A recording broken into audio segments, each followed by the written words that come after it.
Donc, concernant votre première question, la station de dessalement de l'eau de mer située à Terramt dans la commune de Touja, plus exactement dans la côte ouest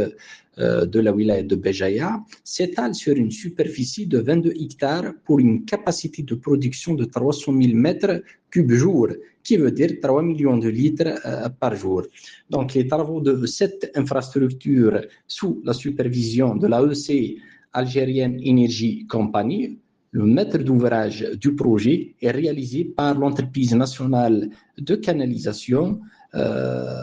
Les travaux prendront fin d'ici quelques jours et le méga-projet sera réceptionné, livré pour entrer en service afin de permettre l'approvisionnement de toutes les communes de la wilaya de Béjaïa et notamment 3 wilayas, en l'occurrence la wilaya de Sétif, la wilaya de Boudj-Bouarerij et la wilaya de Bouira, où il va résoudre les problèmes dus au stress hydrique.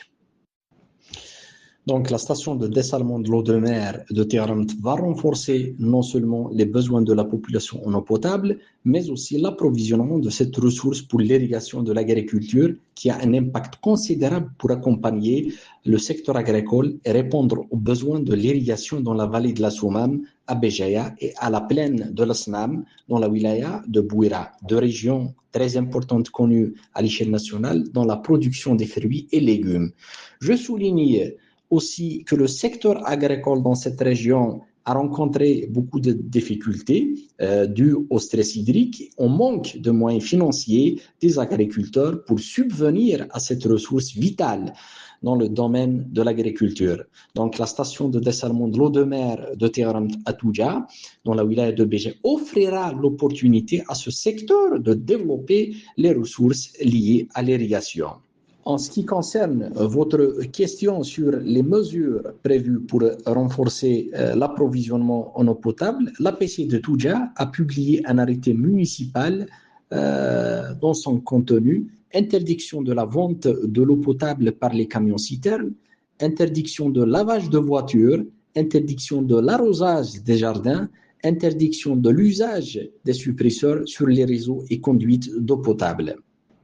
Et votre dernière question qui est très importante, donc la commune de Touja s'étale sur une superficie de 167 km², 23 km de côte, plus de 50 villages éparpillés sur de longues distances et dispose d'un massif forestier important. Nous avons la deuxième plus grande forêt dans la wilaya de Béjaïa après la forêt d'Akfadou. Malheureusement, notre commune est dépourvue d'un poste avancé de la protection civile. En attendant la finalisation du dossier du choix de terrain pour l'installation de ce dernier, donc Monsieur le Wali de la wilaya de Béjaïa, Kemal Din Kerbouch, mettra à notre disposition une brigade mobile de la protection civile qui sera installée dans un établissement scolaire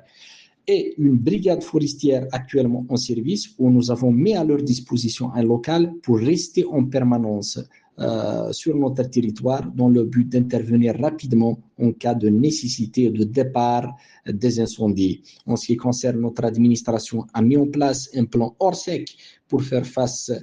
et rester vigilant à d'éventuels feux de forêt qui ont ravagé la commune de Touja dans le passé et ont coûté la perte de vie humaine en 1994 au village d'Ifren et en 2023 dans la région de Souk el-Jema'a.